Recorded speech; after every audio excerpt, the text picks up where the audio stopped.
Tracking down Marilyn Monroe's real size. From Roseanne Barr stating, "I'm more sexy than Pamela Lee or whoever else they've got out there these days. Marilyn Monroe was a size 16. That says it all." To Elizabeth Hurley stating, "I've always thought Marilyn Monroe looked fabulous, but I'd kill myself if I was that fat." You'll often hear people saying Marilyn Monroe was around the same size as the average American woman today, 12 to 16. In fact, nothing could be further from the truth, at least by today's sizing systems. How this myth got started isn't exactly known.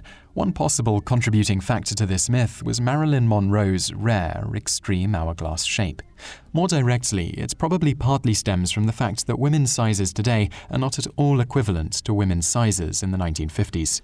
In the 1980s, in order to accommodate people's vanity and ever-expanding girth, the US Department of Commerce got rid of the uniform sizing system and instead allowed for more ego-stroking sizes. As a result of this, today, a size 8 would have been roughly equivalent to a size 16 to 18 in the 1950s. Obviously, though, this varies a shocking amount from brand to brand. So, what size was Marilyn Monroe really? Luckily, many of her dresses, carefully preserved, are still around to measure off of. Further, one of her dressmakers also chimed in with the exact measurements he took. These measurements were 5 foot 5.5 inches tall, 35-inch bust, 22-inch waist, and 35-inch hips, with a bra size of 36D.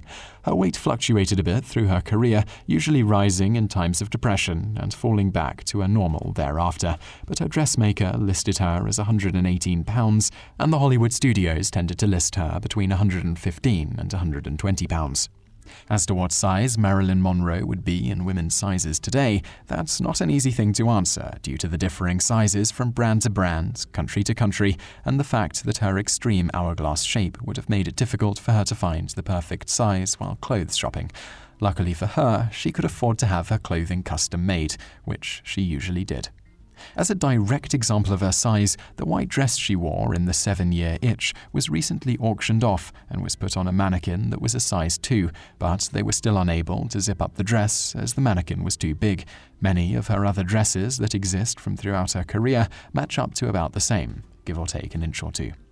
That being said, Marilyn Monroe at times would have her dresses so tight they'd have to be sewn onto her, so something more comfortable in a size 4-ish American and something like an 8 in the UK is probably more accurate with many brands.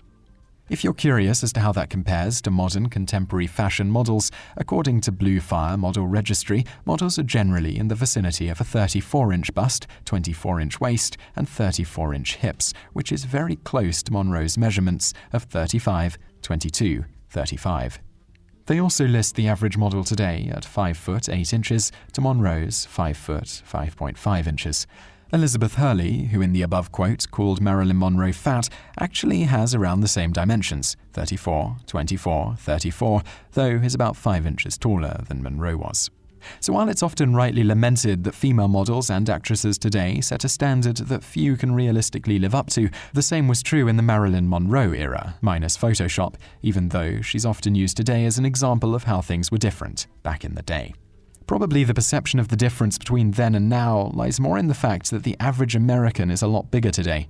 To this point, the average American woman in the late 1950s had a 25-inch waist compared to Marilyn Monroe's 22 inches, whereas today the average American woman has a waist size of 34 inches, so the gap between the models and average was much less pronounced then. And of course, today we have more advanced means of photo and video editing to make the gap seem even larger, with the edited results being truly unattainable, even by the models and actresses themselves. Bonus fact. Another Marilyn Monroe myth was that she was a blonde. In fact, the actress, famed for her platinum blonde curls, was actually a dark-haired brunette.